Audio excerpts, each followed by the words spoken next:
Hello, listeners. Welcome to my podcast about my life as a battered wife. Hi, I'm a battered wife, and this is my story. I stayed in an abusive relationship with a covert narcissist for over 20 years before I was able to break free, if that. How did this happen? I am well educated. I see myself as an assertive, liberated, strong, and no nonsense woman. I lived in a big city. I chose whom I married, and yet, over the years, I was assaulted sexually, physically, emotionally, in every way possible. And yet, I stayed. I was miserable. I was suffering. Every moment of my life was consumed with a desire to leave this man, to walk out of his life and never turn around, to forget he existed. And yet, I stayed. I knew that such things happened. I knew that such men existed. But in my socio-economic group, that came as a surprise. I had heard tales of husbands from hell, from the maids that came to work in our houses. So I was under the impression that ignorance made these men behave that way. I had heard that these men assaulted their wives when they were drunk. But my husband did not drink. And yet, he behaved like those drunk men at their worst. They had an excuse. He had none. I grew up in a big city, went to a school that nurtured my creativity. I loved the way life was blossoming, and I looked forward to the most beautiful chapter of my life. Alas, that was not to be. Instead, what awaited me was the most horrific phase of my life that gives me nightmares till date. The thing about such men is that they know just whom to choose as a victim, and they are masters at the fine art of manipulation. In my case, a series of unfortunate events led me to him.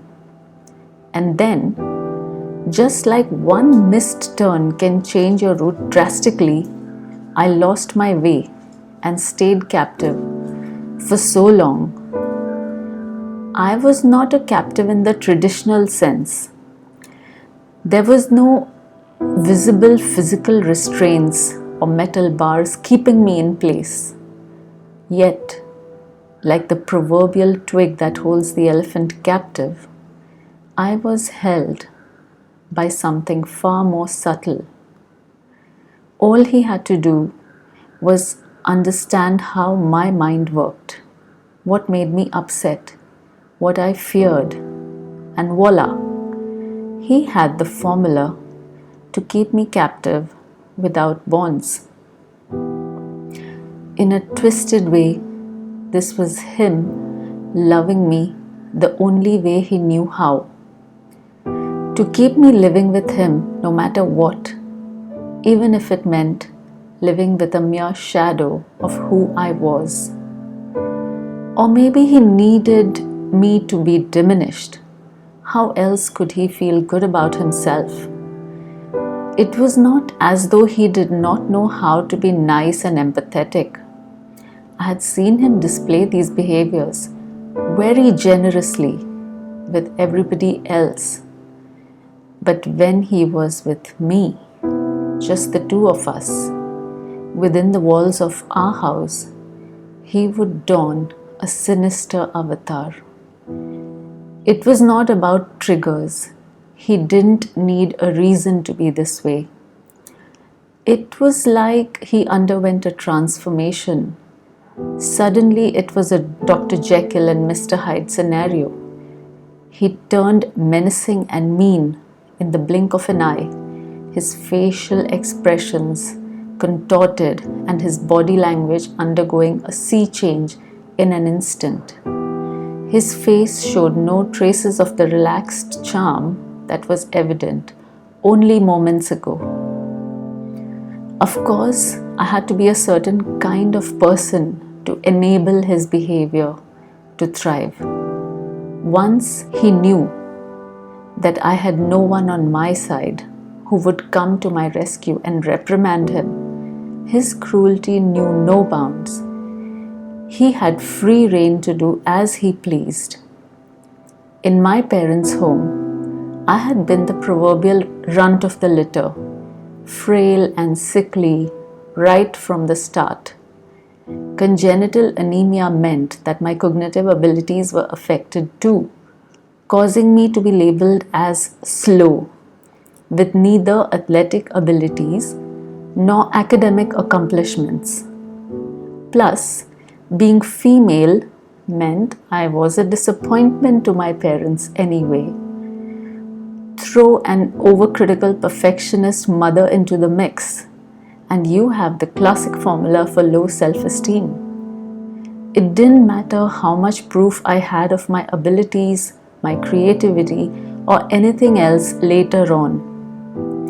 I always saw myself through my mother's eyes, the fragile, stupid kid that could never make her proud. And I tried. Oh, how I tried to make my parents proud, or at least just happy because of me. But nothing that I did matched up to their expectations. And wouldn't you know, this made me a prime target for any narcissist that wanted to exploit me and my desperate need for approval. Marriage was something I had looked forward to, not just as a way to escape my stifling existence at home with my domineering mother, but also to realize the dream of living with a person who approved of me just as I was. At my parents' place, every sibling had a different way of coping with the unhealthy environment at home. One sibling excelled at everything, making the parents proud. The other one became a defiant rebel, tossing our parents' authority to the winds. When she grew big enough, she even grabbed their wrists to prevent them from hitting her. Parents hitting children was quite common in my country, at least for my generation. And me, by way of coping, was to try desperately to win my parents' approval. I tried my best to fit their description of a good kid, but they just looked at me with pity in their eyes and called me poor thing, bichari. Never getting that approval meant that I became more and more desperate to be accepted. But the more desperate I was for approval, the more it eluded me.